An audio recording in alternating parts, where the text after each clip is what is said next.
오늘은 나만의 연설문을 써라라는 책의 저자로 여러분들을 만나 뵙게 되었습니다. 그 사회자님이 소개해 주신 것처럼 저는 대한민국 청소년 연설대전이라는 행사를 한 2014년쯤부터 만들어서 지금까지 쭉 운영을 하고 있고요. 그 다음에 여기서 했던 내용을 가지고 제가 만든 신촌대학교라는, 여기 한기루 감독님하고 같이 만든 신촌대학교라는 대한대학에서 세상을 바꾼 연설학과라는 학과를 만들어서 강의를 했었고, 그 강의 내용을 정리한 책이 이번에 나온 나만의 연설문을 써라입니다. 그러면 일단 말문을 열기 위해서 저는 여러분들이 좋아하시는 삼국지 얘기를 해보려고 해요. 우리가 삼국지를 보면 누가 제일 강력한 최강의 무장이냐 논란이 많이 있죠. 흔히 이제 관우나 여포 이런 사람들 듭니다. 근데 이런 사람들의 특징은 뭐냐 하면 자기만의 시그니처 무기가 있다는 거예요. 관우에게는 청룡 언월도가 있죠. 여포에게는 방천화극이 있습니다. 그런데 이분들은 원래 안 그래도 강력한 분들이지만 이 무기가 있음으로써 더욱더 강력한 무려 99, 100 이렇게 찍죠. 거의 삼국지 보면. 근데 생각해봐요. 그러니까 만약에 이분들은 군인이잖아요. 전두환이나 박정희 같은 군인이 세상을 바꾸려고 할 때, 세상을 자기 뜻대로 움직이려고 할 때 그들이 사용한 무기는 무엇이었을까요? 그들은 말 그대로 탱크, 총, 칼, 말 그대로 그런 무기를 활용했겠죠. 그럼 어때요? 재벌들은 어떻습니까? 예를 들면 이재훈이나 이런 사람들이 자기 뜻을 세상에 관철하려고 할 때 썼던 무기는 무엇일까요? 돈이겠죠. 때로는 말로 나타나기도 하고 때로는 와인이 되기도 하고 돈입니다. 그러면 민주주의자들의 무기는 무엇일까요? 우리 민주주의자들이 세상에 뭔가 영향을 미치려고 하고 세상을 바꾸려고 할 때 민주주의자들의 손에 들린 무기는 무엇일까요? 오로지 말과 글이라는 거죠. 나의 말과 글로 상대방을 설득해서 상대의 생각을 바꿔서 나와 같은 행동을 하게 만드는 것. 그게 민주주의자가 세상을 바꾸는 방식입니다. 저는 정치학을 전공했는데요. 저는 정치학과에서 배울 때 정치발전론이라는 수업이 있었어요. 근데 그 수업의 기본 가정은 정치라는 건, 민주주의라는 건 우상향하는 직선처럼 저발전 상태에서 고발전 상태로 쭉 올라간다, 이런 직선처럼 이렇게 발전한다는 개념을 담은 학과였겠죠. 저도 어렸을 때 그런 줄 알았어요. 대학을 다닐 때는. 근데 어느 순간 우리가 87년 민주화를 겪고 나서 한 30년 정도 민주주의를 운영해 보니까 어떻든가요? 민주주의가 이렇게 쭉 발전하던가요? 그렇지 않다는 거죠. 민주주의는 오르락 내리락 한다. 일단 민주화라고 하는 어떤 임계치를 넘고 나면 좋아졌다가 나빠졌다가 하는 거죠. 그걸 우리는 뭘 통해서 볼 수 있냐면 미국을 통해서 잘 볼 수 있습니다. 미국 보면 어떤가요? 옛날에 오바마 대통령이 집권했을 때 미국은 어땠어요? 전 세계에서 굉장히 감탄을 자아내는 멋진 선진 민주주의 국가로 보였죠. 근데 지금 트럼프가 집권하니까 어떤가요? 미국이 그렇게 좋은 민주주의 국가로 보이나요? 그렇지 않죠. 그러니까 결국 민주주의라는 건 그 민주주의라는 공론장에 어떤 말과 글이 제출되느냐에 따라서 민주주의의 수준은 좋아지기도 하고 나빠지기도 한다는 거죠. 그래서 결국 좋은 말과 글이 끊임없이 민주주의라는 공론장에 제출되도록 하는 것, 그게 바로 시민들의 어떤 기본적인 의무이고, 그리고 그게 민주주의를 더 건강하게 만들고 민주주의의 수준을 유지하는 길이라는 거죠. 근데 여러분 생각해 보세요. 우리는 과연 말과 글을 배운 적이 있나요? 말과 글을 제대로 활용하는 법을 배우거나 훈련한 적이 있습니까? 여러분, 우리 공교육에 국어라는 과목이 있죠. 근데 국어라는 과목을 여러분이 배우면서 이 말과 글에 대해서 제대로 배워본 적이 있어요? 자기 생각을 논리적으로 표현하고 상대방을 설득하는 방법을 제대로 배운 적이 있나요? 우리나라 국어는 주로 문학이나 문법 위주로 사지선다 오지선다로 해서 틀린 문제를 가려내기 위한, 성적을 매기기 위한 방식의 수업이죠. 말과 글이 제대로 훈련되지가 않죠. 그리고 대학을, 여러분 대부분 대학을 나오셨을 텐데 대학은 어떤가요? 대학에 가서 말과 글을 제대로 배운 적이 있나요? 대학에서 논술이라고 해서 답안지를 적어내긴 하죠. 근데 답안지 적어내는 거 보면 어때요? 선생님이 수업 시간에 농담한 것까지 그대로 똑같이 적어내서 그래야 100점을 맞는, 그래야 좋은 점수를 맞는 그런 방식의 논술이죠. 그게 논술입니까? 우리는 한 번도 제대로 된 말과 글을 배우지 못한 채로 어떤 사람은 기자가 되고, 어떤 사람은 변호사가 되고, 어떤 사람은 판검사가 되고, 어떤 사람은 교수가 되고, 이 사회에 던져진다는 거죠. 그리고 그런 사람들이 만들어가는 민주주의가 바로 우리가 살고 있는 이런 민주주의다라는 거죠. 그래서 저는 연설이라고 하는 거에 주목을 했는데, 바로 이 연설이 민주주의자가 말과 글을 통해서 자기의 뜻을 세상에 던지고 세상을 어떤 변화시키는 가장 강력하고 중요한 무기다. 그런데 어느 순간부터 우리 사회에는 그런 연설 문화가 사라졌다는 거죠. 여러분들 중에 혹시 이거 진짜 내 인생 연설이다, 정말 이 연설은 나한테 정말 큰 영향을 미쳤고 내 마음속에 남아있는 그런 어떤 연설이다. 뭐 줄줄 다 웬다. 뭐 그런 연설을 혹시 가지신 분 있으신가요? 나한테 뭐 예를 들면 내 인생 영화 이런 거 다 있잖아요. 내가 진짜 인생에서 가장 좋은 기억나는 영화 이런 거 다 있고 뭐 그런 순간이 있잖아요. 근데 연설에 대해서 그런 걸 가진 사람이 있냐? 뭐 있어도 이분 얘기해서 손 안 들겠죠. 뭐 시킬 것 같으니까. 자, 그런데 어느 순간부터 우리 사회에서 그런 연설을 하고 듣는 문화가 사라졌죠. 자, 근데 우리가 원래 이랬을까요? 이 사진을 봅시다. 자, 이 사진에 나온 분 누군가 이렇게 연설을 하고 있죠. 이분 누군지 아시겠어요? 네, 김대중 대통령이죠. 김대중 대통령이 1969년에 효창운동장이라는 곳에서 삼선개헌 반대 연설을 하는 장면입니다. 제 책에 보면 이 연설도 제가 분석을 해놨죠. 자, 이 사진에 보면 지금 김대중이 연설을 하고 있고 저 앞에 있는 검은 거 저기다 뭐예요? 사람이겠죠. 자, 저 정도의 그림이 찍히려면 몇 명 정도가 모여 있을까요? 몇 명 정도가 모여야 저 정도 그림이 나올까요? 대략. 이게 주최 측 추산이라 약간 뻥이 있을 걸로 같긴 한데 당시 주최 측이었던 신민당이 추산한 바는 30만 명이었다고 해요. 30만 명이면 웬만한 도시 인구예요. 한 도시 인구가 모여서 연설을 들은 거예요. 우리나라에도 1960년대, 70년대까지 이런 연설 문화가 있었다는 거죠. 그래서 이런 연설 문화를 통해서 등장한 사람이 누굽니까? 김대중이나 노무현 같은 이런 명연설가들이 있었죠. 우리 사회에도. 근데 요즘은 어떻습니까? 요즘은 이렇게 모여서 연설을 듣는 문화도 없고 또 여러분 기억에 남는 사실 노무현 대통령 정도는 그래 뭐 유튜브에서 본 것 같아. 근데 그 이후에는 뭐 이렇다 할 연설이 국민들의 마음속에 들어가서 많은 사람들이 기억하는 잘 없죠. 왜 없을까요? 왜 우리 사회에서 연설 문화가 사라졌을까요? 우리도 옛날에 이런 연설 문화가 있었는데 왜 사라졌을까요? 왜? 뭐 유튜브가 생겨서? SNS가 생겨서? 텔레비전에서 중계하니까? 왜 그럴까요? 제도가 바뀌어서 그렇다. 제도가. 2003년에 이른바 오세훈 선거법이라고 하는 정치관계법 개정이 있었습니다. 이때 여러 가지 법들을 건드리게 되는데 그 중에 선거법에서 굉장히 중요하게 바꾼 것 중에 하나가 합동연설회를 폐지한 거예요. 합동연설회라고 우리 어렸을 때 보면 이렇게 초등학교 운동장에 모여서 총선 때가 되면 의무적으로 선거운동 기간에 3회 합동연설을 하게 돼 있었어요. 그래서 주말에 이렇게 후보들이 다 모여서 운동장에서 제비뽑기해가지고 연설을 하는 거죠. 자, 그리고 근데 이걸 폐지한 거예요. 이걸 폐지해서 뿐만 아니라 옥내 집회, 이렇게 선거운동 기간에 이렇게 실내 행사를 해서 거기서 후보들이 연설하는 것도 다 금지했어요.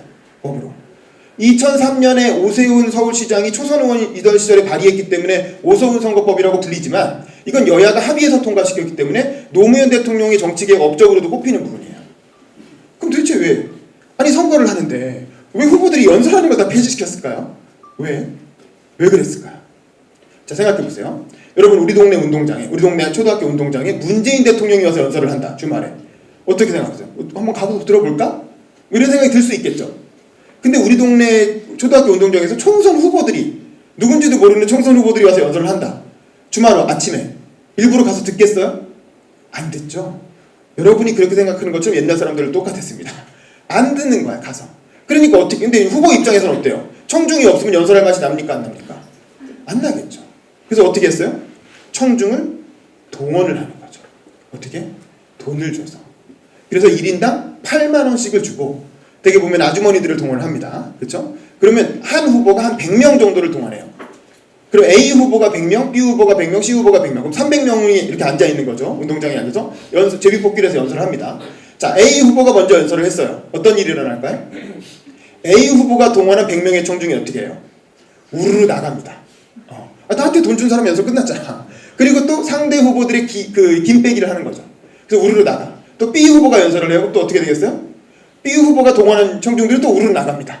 그럼 마지막에 어떻게 되겠어요? C 후보가 연설할 때는 C 후보가 돈으로 동원한 사람들만 앉아있는 거예요. 그럼 이게 뭐냐 이거죠. 그러니까 이게 도대체 너무 고비용 저효율에 아주 전범으로 찍히는 거예요. 전형으로 찍혀서 이거를 폐지하는 거에 대해서 여야가 아무도 반대하지 않고 야 이런 거 도대체 왜 하는 거냐. 이것 때문에 그런 걸 한 번 할 때마다 8 곱하기 100명 800만 원, 8324, 2400만 원 거기다가 3회 한다고 치면 대략 한 1억 원 정도의 돈이 이 행사 때문에 드는 거죠. 그 돈이 뭐 다 합법 자금이겠어요? 다 불법 자금이었겠죠. 그러니까 엄청난 문제를 많이 일으켰던 거죠. 그래서 폐지하자라고 해서 폐지한 거예요. 그래서 이런 5개 연설회 뿐만 아니라 옥내 집회까지 다 폐지해버렸죠. 뭐 듣고 나니까 그럴듯하죠. 그러네. 뭐 이거 괜히 쓸데없이 해가지고 돈만 많이 들고 안 되겠네. 폐지한 건 좋은데 그러면 어떻게 됩니까? 후보들이 연설을 할 일이 없어지는 거죠. 총선에 나온 후보들이, 국민의 대표가 되겠다고 나온 후보들이 연설할 필요가 없어진 거예요. 그러면 아니 본선에서 연설을 안 해도 경선이 있잖아, 당내 경선에서 연설을 하겠지라고 생각할 수 있죠. 근데 여러분 어떤가요? 요즘 우리나라 얼마 전에 총선이 있었지만 당내 경선에서 연설하나요? 당내 경선은 이런 식으로 이루어지죠. 자, 당내 경선에선 ARS 여론조사 경선이라고 해서 ARS 전화 여론조사가 도입됩니다. 그게 도입된 계기는 바로 이 사건 때문이죠. 노무현 대통령과 정몽준 씨가 후보 단일화를 2002년에 할 때, 그때 너무 후보 등록 기간이 촉박해서 도저히 세로 경선을 할 시간이 없었어요. 그리고 당이 다르기 때문에 경선을 할 법적 근거도 없고, 그래서 할 수 없이 여론조사 기관 두 곳에 의뢰해서 급하게 여론조사를 돌립니다. TV 토론 한 번 하고. 그래서 결국에는 아슬아슬하게 노무현 후보가 이겼기 때문에 노무현 후보로 단일화를 하고 정몽준 씨가 그걸 받아들여서 승복을 해버렸죠. 물론 나중에는 뒤집었지만. 그래서 이때 ARS 여론조사를 통한 단일화가 성공하면서 많은 사람들이 ARS 여론조사라는 게 굉장히 합리적이고 간편하고 돈도 적게 드는 방식이다, 효율적이고 선진적인 방식이다라는 인식이 우리나라 정치권에 생기기 시작해요. 그리고 나서 이게 들불처럼 여야 정치권으로 퍼져나갑니다. ARS 여론조사를 통한 경선이. 그래서 최근에 여론조사, 최근에 경선할 때 보면 이런 식으로 하죠. 자, 이거는 이제 남영희 씨라고 171표로 떨어진 아깝게 이제 그분이 그 경선 기간에 만든 웹자보를 제가 가져온 거예요. 자, 이런 식입니다. 전화번호가 나와 있죠. 권리당원은 공의의 뭐뭐뭐, 일반 시민은 공의의 뭐뭐뭐, 그리고 꼭 받아주세요. 선택은 누구누구. 이런 식으로. 경선 기간에는 이런 식으로 웹자보를 만들어서 열심히 선거운동을 하죠.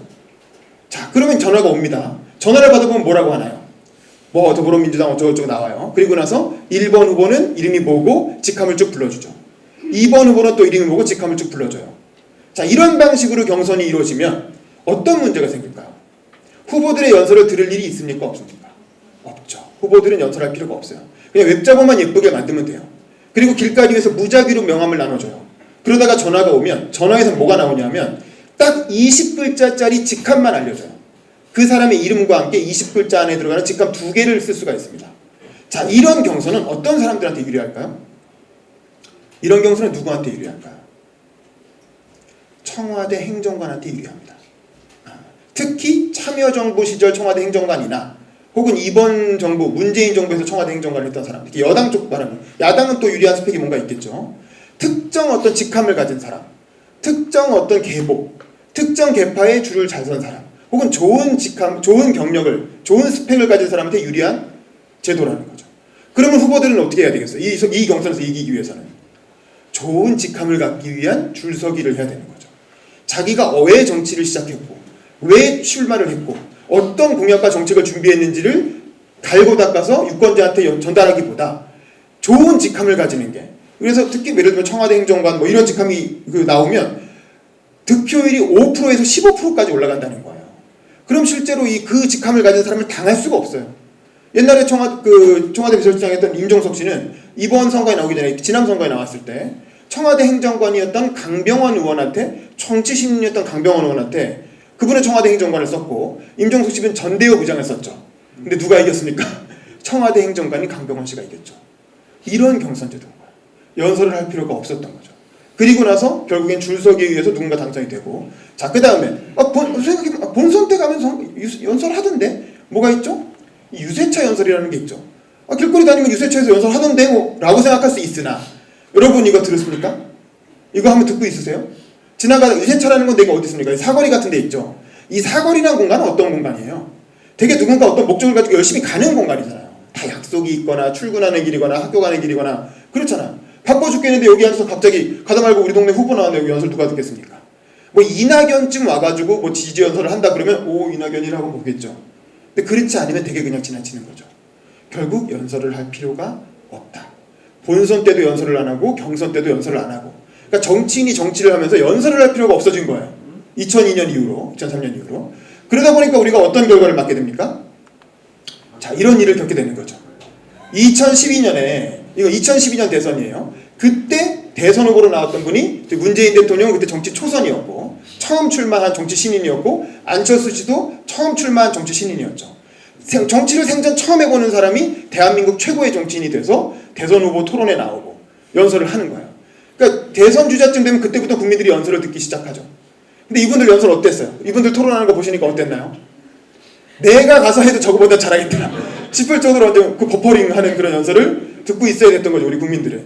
그러다 보니까 이때 결과가 어떻게 나왔습니까? 이렇게 나왔다는 거죠. 결국 그나마 이때 대선에 나오신 분 중에 가장 정치를 오래 해보신 분이 이분이었던 거죠. 연설도 제일 많이 해보신 분이 이분이었고, 그리고 또 이분의 연설문을 누가 썼습니까? 최서원 씨가 쓰신 거죠. 그러니까 결국 저는 그 박근혜 최서원 국정농단 사건과 그런 어떤 탄핵 사태라는 건 단순히 저는 그분 개인의 문제가, 이 박근혜 그 세력만의 어떤 개인적인 일탈이라기보단 대한민국이란 민주주의 공론장에 굉장히 큰 허점이 있었던 거예요. 그 정치인의 이 대통령이 되겠다고 하는 중요한 행위자의 말과 글을 검증하는 장치가 없었던 거죠. 그거는 이 사람들을 뽑은 정당에도 없었고, 그리고 이 사람들을 검증해야 될 우리 같은 언론에도 없었고, 시민단체도 없었던 거예요.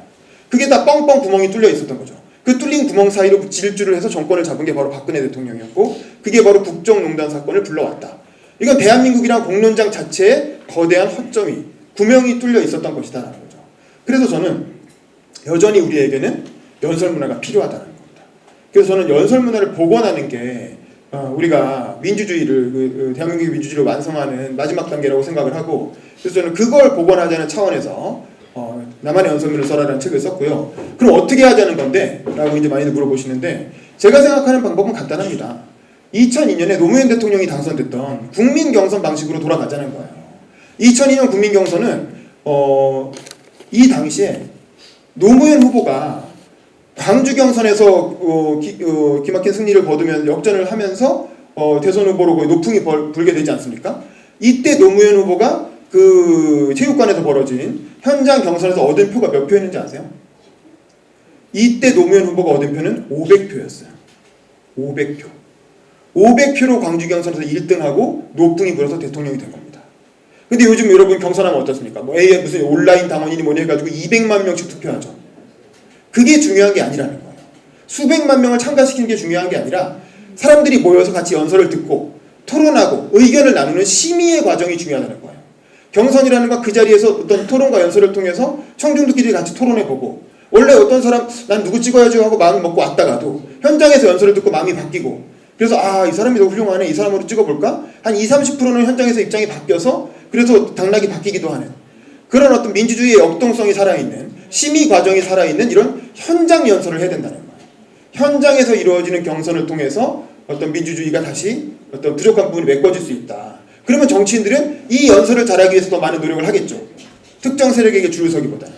그래서 저는 이런 방식으로 경선 제도를 바꾼다면 그나마 우리가 다시 그 민주주의를 조금 더 보완시킬 수 있지 않을까라는 거고, 저는 앞으로 다가올 2021년이죠. 2022년인가요? 지방선거가 있죠. 2022년에는 대통령 선거도 있지만 대통령 선거가 끝나고 한 달 뒤에 지방선거가 열립니다. 여러분, 지방선거가 열리면 지난 총선에서 300명을 뽑았지만 지방선거 때는 3,000명을 뽑습니다. 그리고 전국의 지역구에서 ALS 여론조사 경선이 3,000군데에서 열린다는 거예요. 근데 각 당마다 한다고 치면은 뭐 9,000군데에서 열릴 수도 있겠죠. 이거는 엄청난 거예요. 엄청난 장이 쓰는 거예요. ALS 업체 입장에서는 엄청나게 돈을 쓸어 담을 수 있는 거대한 장이 열리는 거고, 그 ALS 여론조사 경선의 비용은 후보들이 부담합니다. 당이 부담하지 않아요. 후보들이 3천만 원, 한 지역구에서 3천만 원 정도가 들거든요. 국회의원 같은 경우. 그러면 3명이 나오면 1,000만 원씩 부담하고 2명이 나오면 1,500만 원씩 부담해요. 왜 그 후보들이 그렇게 어렵게 지지자들로부터 얻은 후원금을 그 1,000만 원, 1,500만 원을 거기다 붓고, 그리고 선거운동도 선거운동도 해보지 못하고 경선 탈락하고 그렇게 끝난단 말이죠. 왜 우리가 그렇게 아까운 돈을 쓰고 있느냐. 차라리 현장에서 당원들을 모아놓고 경선하면 충분히 그런 비용도 아낄 수 있고, 그러면서 어떤 시민민주주의도 실제로 실천할 수 있다. 그래서 저는 이런 ALS 경선을 폐지하고 어떤 옛날 방식의 어떤 당원 경선 혹은 현장 경선을 하는 게 바로 민주주의의 어떤 부족한 점을 메꿀 수 있는 방법이다 라고 말씀을 드리면서 제 발표를 마치도록 하겠습니다. 감사합니다.